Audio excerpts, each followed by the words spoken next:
एक मार्मिक प्रेरक कहानी। एक सबक। जीवन के 20 साल हवा की तरह उड़ गए। फिर शुरू हुई नौकरी की खोज। ये नहीं वो, दूर नहीं पास। ऐसा करते करते 2-3 नौकरी छोड़ते एक तय हुई। थोड़ी स्थिरता की शुरुआत हुई। फिर हाथ आया पहली तनख्वाह का चेक। वह बैंक में जमा हुआ और शुरू हुआ अकाउंट में जमा होने वाले शून्यों का अंतहीन खेल। 2-3 वर्ष और निकल गए। बैंक में थोड़े और शून्य बढ़ गए। उम्र 25 हो गई और फिर विवाह हो गया। जीवन की राम कहानी शुरू हो गई। शुरू के 1-2 साल नर्म गुलाबी रसीले सपने गुजरे। हाथों में हाथ डालकर घूमना फिरना, रंग बिरंगे सपने। पर ये दिन जल्दी ही उड़ गए और फिर बच्चे के आने की आहट हुई।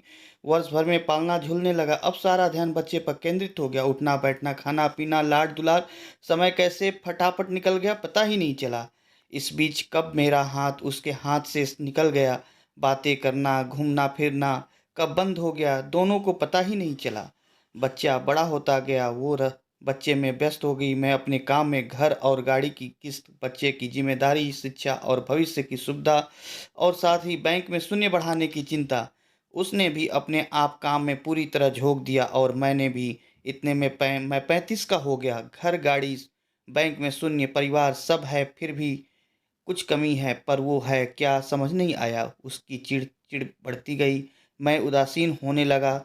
इस बीच दिन बीतते गए, समय गुजरता गया, बच्चा बड़ा होता गया, उसका खुद का संसार तैयार होता गया। कब 10वीं आई और चली गई पता ही नहीं चला। तब तक दोनों ही 40-42 के हो गए। बैंक में शून्य बढ़ता ही गया। एक नितांत एकांत क्षण में मुझे वो गुजरे दिन याद आए और मौका देखकर उससे कहा, अरे जरा यहाँ आओ, पास बैठो, चलो हाथों में हाथ डालकर कहीं घूम के आते हैं। दोनों 55 से 60 की ओर बढ़ने लगे। बैंक के शून्यों की कोई खबर नहीं। बाहर आने जाने के कार्यक्रम बंद हो गए। अब तो गोली दवाइयों के बीच और समय निश्चित होने लगे। बच्चे बड़े होंगे, तब तक हम साथ रहेंगे, सोच कर लिया गया। अब घर बोझ लगने लगा। बच्चे कब वापिस आएंगे, यही सोचते सोचते बाकी के दिन गुजरने लगे। एक दिन यूं ही सोफे में बैठा ठंडी हवा का आनंद ले रहा था। वो दिया बाती कर रही थी, तभी को फोन की घंटी बजी। लपक के फोन उठाया। दूसरी तरफ बेटा था, जिसने कहा कि उसने शादी कर ली और परदेश में ही रहेगा। उसने ये भी कहा कि पिताजी, आपके बैंक के शून्यों को किसी वृद्धाश्रम में दे देना और आप भी वहीं रह लेना। कुछ और औपचारिक बातें कहकर बेटे ने फोन रख दिया। मैंने पुनः सोफे पर आकर बैठ गया।